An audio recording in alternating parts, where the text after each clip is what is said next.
The year is 1470. In the mountains of Thessaly, a bell tolls for the last time. Its echo rolls across a valley that will never hear it again. Inside the convent of St. Catherine, 23 women kneel shoulder to shoulder in prayer. Their lips move together, shaping words they've spoken every morning for years.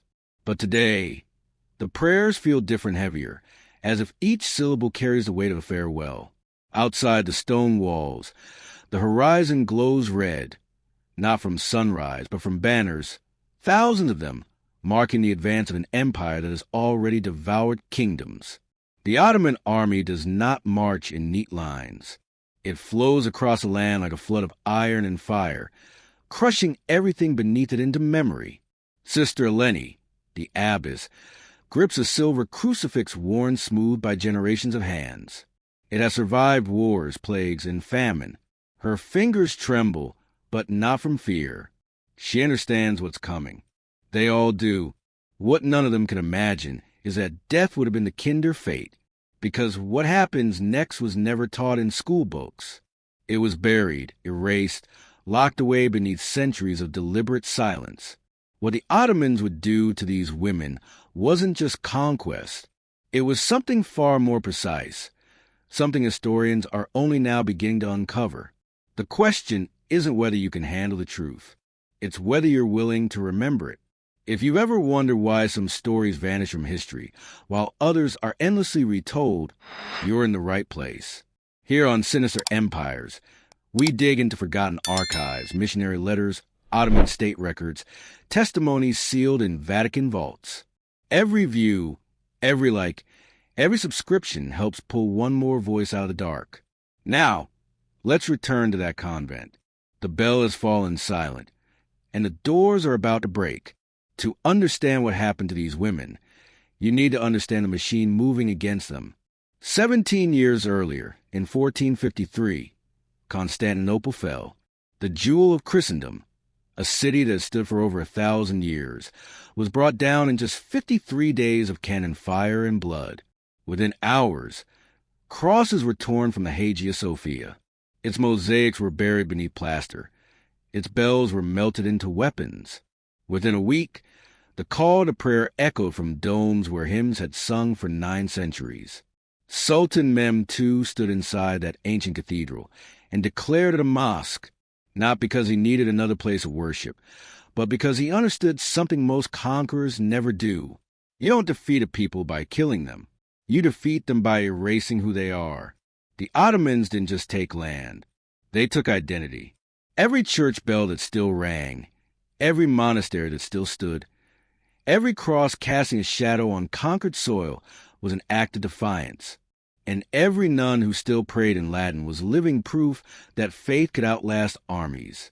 So the Sultan made a decision. If they would not convert, they would disappear. Not through massacre.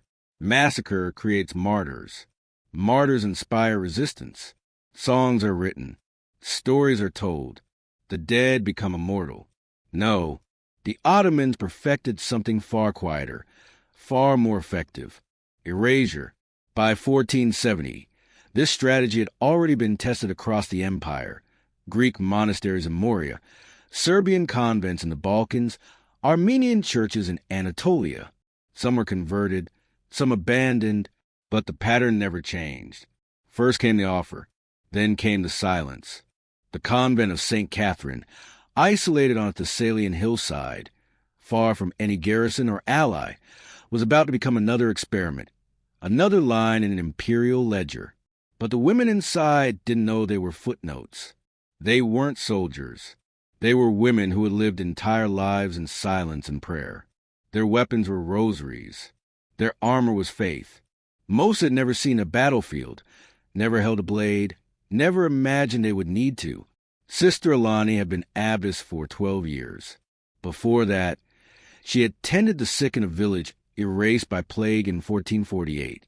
She came to the convent not to escape the world, but to make sense of it. Sister Marcella was 19. She had taken her vows just 2 years earlier. Her hands still bore the calluses of her father's farm. After her family was killed in a raid, the convent became the only place she felt safe. Sister Theodora was 70. She had outlived emperors, abbesses, and more wars than she could remember. She had stopped fearing death long ago, but none of them had faced this. If this moment doesn't move you, you may be missing a lesson our ancestors died to teach. The most dangerous thing you can do in the face of power is refuse to forget who you are. Just after dawn, the first cannon fires. It doesn't strike the chapel. It strikes the bell tower. The sound is apocalyptic. Stone explodes outward. Iron screams against iron. The bell, ringing every morning for 140 years, shatters mid-swing. Its fragments rain down into the herb garden where the sisters once tended healing plants. Those same hands now cover trembling ears. Sister Eleni does not scream. She steps forward, raises her crucifix, and begins to sing. Kyrie eleison, Lord, have mercy. One by one, the others join her. 23 voices rising against the roar of an empire. But empires do not listen to songs. By midday, the gates are breached. Ottoman soldiers flood the courtyard, not with swords drawn, but with ledgers, quills, and ink.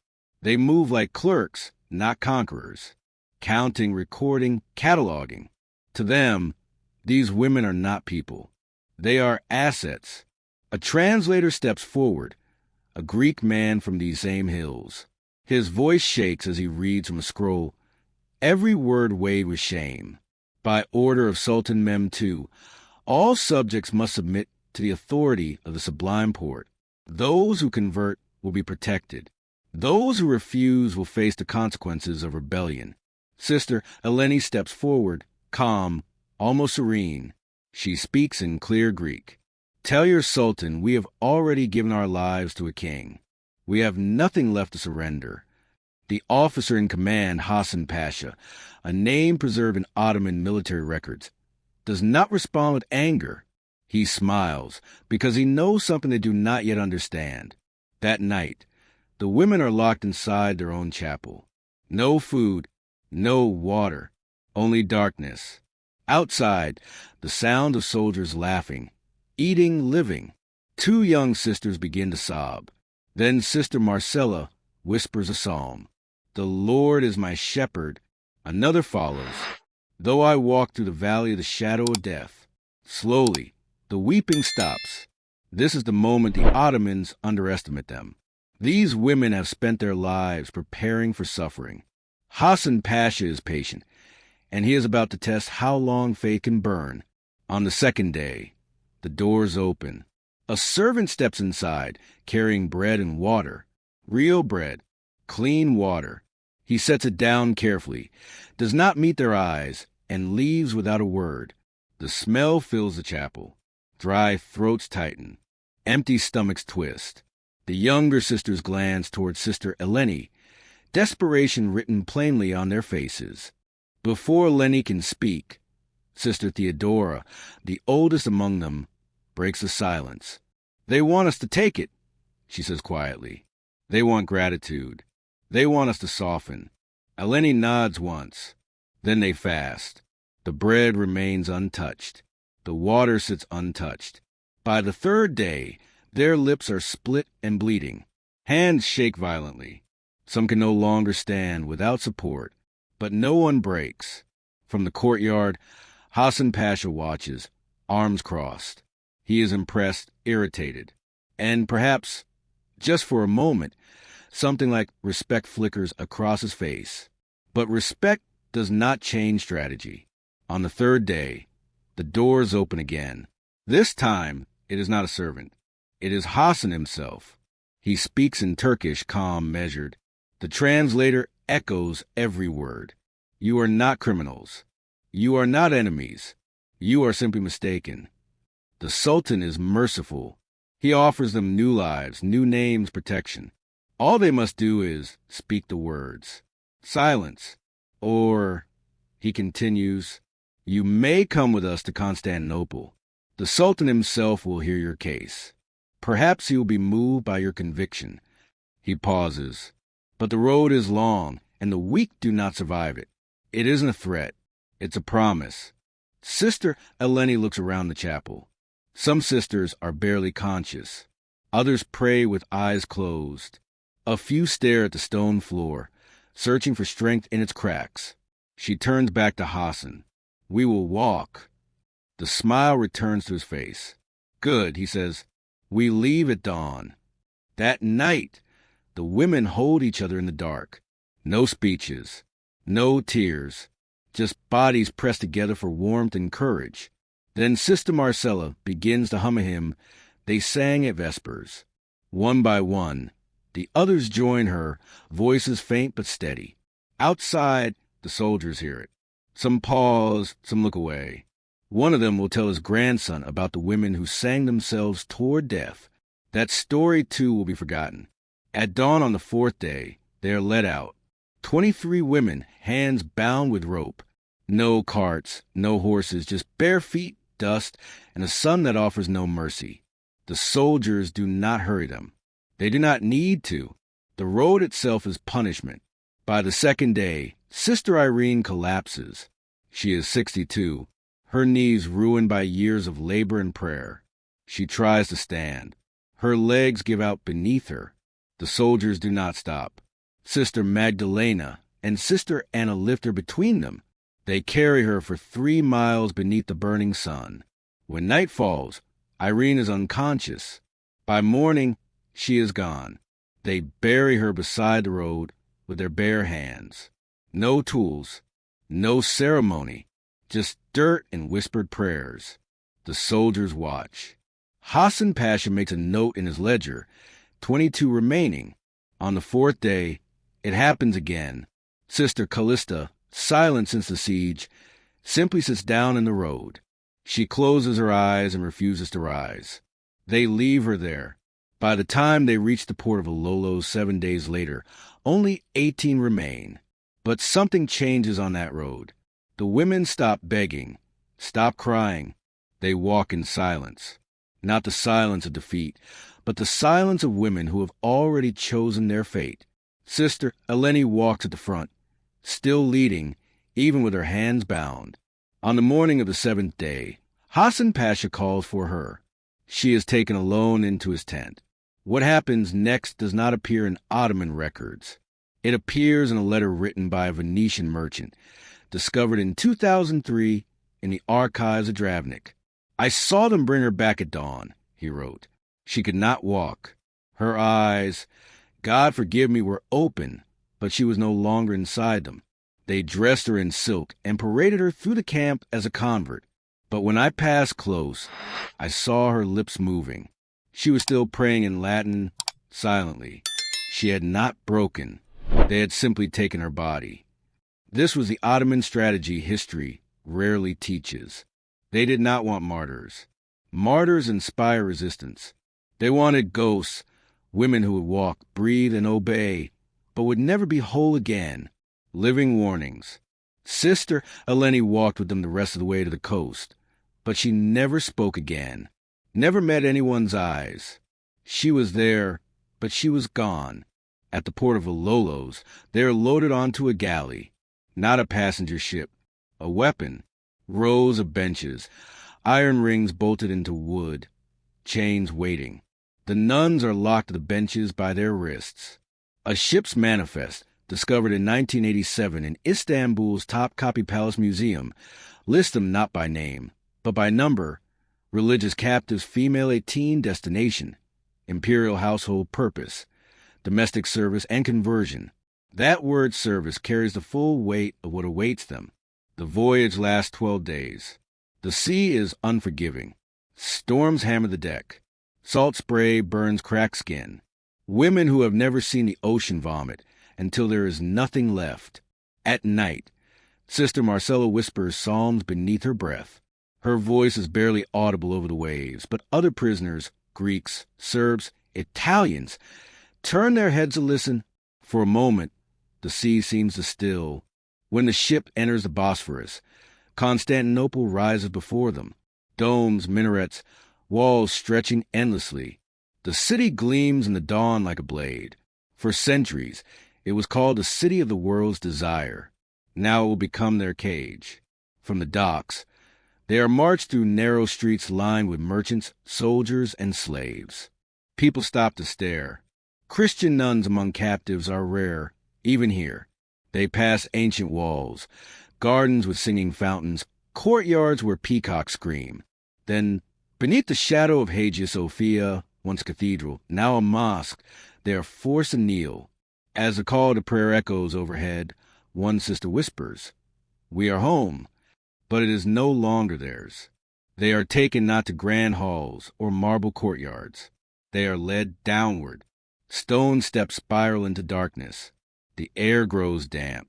The smell of decay thickens. Beneath Topkapi Palace lies a place that does not officially exist. And if you're still here, it's because you know this story isn't finished yet. Because what waits below is where history tried hardest to bury them, and where they refuse to disappear. Beneath Topkapi Palace lies a world tourists never see. A maze of tunnels carved into bedrock. Old storage chambers serving quarters. Corridors that twist and dead-end like veins beneath stone. Places built to be forgotten. In the farthest corner of that underground network, sealed off for centuries, a room with no name and no official purpose. In 2011, during restoration work, archaeologists broke through a false wall. What they found stopped them cold. Scratched into stone were dozens of small crosses, crude, uneven, some barely more than gouges, others carved deep, as if the hands that made them press again and again in desperation. Beneath those crosses, etched faintly in Latin, for words, Lux in tenebris lucet, the light shines in the darkness. This was their chapel. For months, perhaps years, these women lived beneath the palace. By day, they worked as silent servants, scrubbing floors, washing linens, tending fires in rooms they would never enter, faces lowered, voices forbidden. By night, when the palace slept, they gathered here. They had no priest, no altar, no Bible, only memory. They recited psalms from recall, verses half forgotten, reshaped into prayers that kept them alive. They sang hymns in whispers so soft the stone barely caught them. Communion came from stolen bread and water drawn from palace wells, and they carved their faith into stone, one mark at a time, knowing no one might ever see it. Sister Marcella was among them, the girl who whispered psalms on the ship, who carried Sister Irene on the road, who refused to look away when Sister Eleni was returned in silk. She became their voice in the dark. Archaeologists found her mark too. In one corner of the room, scratched faintly into the wall, was a small bird. Beside it, 23 lines, one for each sister. Only 11 were complete. The rest faded halfway down. They used broken pottery as candle holders, a scrap of linen as an altar cloth. From a shard of shattered mirror, they fashioned a crude cross. Each night after the palace went quiet, they gathered. No sermons, no hymn sung aloud. Instead, each woman shared a memory, a home, a church bell, the warmth of bread before dawn. These memories became their new psalms, small offerings to a God who still listened in the dark. In 1478, a Venetian prisoner held in the palace for ransom wrote of strange voices echoing beneath the Haram. Women singing in Latin, he said, to a God not of this empire. For centuries, historians dismissed it as superstition until the chapel was found. But here is where the story breaks your heart. Halfway across the wall, the crosses stop. The carvings grow erratic, deeper, more violent, as if scratched with urgency, with fear. Then nothing. Ottoman records from 1482 mention a cleansing of palace staff under the new sultan. Those deemed unproductive or resistant were removed. No names, no locations, no burial sites.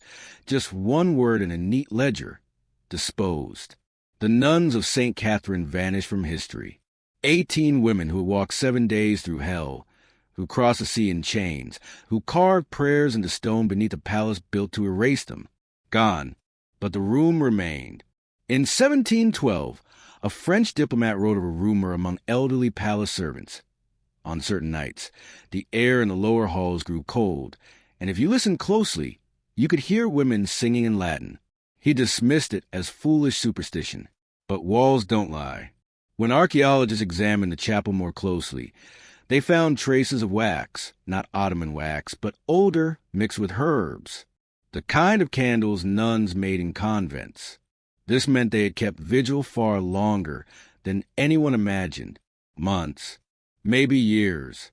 Sister Magdalena's bird was a final mark on the wall. Beside it, scratched so faintly it almost disappeared, were two words in Greek: "We endure." But they did more than endure. They left something empires could not erase. The Ottoman Empire lasted until 1922, 600 years of power, 3 continents conquered, maps rewritten, cultures reshaped. But in the end, what survived wasn't decrees or armies or silk-draped conversions.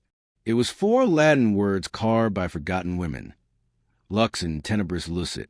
So why does this story matter? Because it isn't really about religion, and it isn't just about the Ottomans. It's about what power does when it tries to erase people, and what happens when those people refuse to disappear. An empire with cannons, armies, and endless resources tried to break women armed with nothing but fingernails and faith, and the women left a lasting mark. They didn't reclaim their convent. They didn't live to see freedom. They didn't win in the way empires measure victory, but they were remembered. History is written by the victors. Memory is written by the survivors. And sometimes survival looks like a cross carved in darkness, a prayer whispered in a forbidden language, a bird scratched into stone to remember the sisters who fell. Centuries later, we found it anyway. The philosopher Soren Kierkegaard once wrote, "Life can only be understood backward, but it must be lived forward." These women lived forward into darkness. They walked knowing they might die. They crossed the sea knowing what waited. They descended beneath a palace, knowing sunlight might never return. And still they carved. They trusted that someone, someday, would look backward and find them. You just did. The empire that tried to erase them is gone. Its sultans are dust. Its ledgers are relics. Its palace is a museum. But those crosses remain. And that phrase still speaks. Lux in tenebris lucet. The light shines in the darkness. The nuns of St. Catherine were meant to disappear. That was the plan. But they didn't. They are here, in stone, in memory, and now with you, because you listened, because you remembered.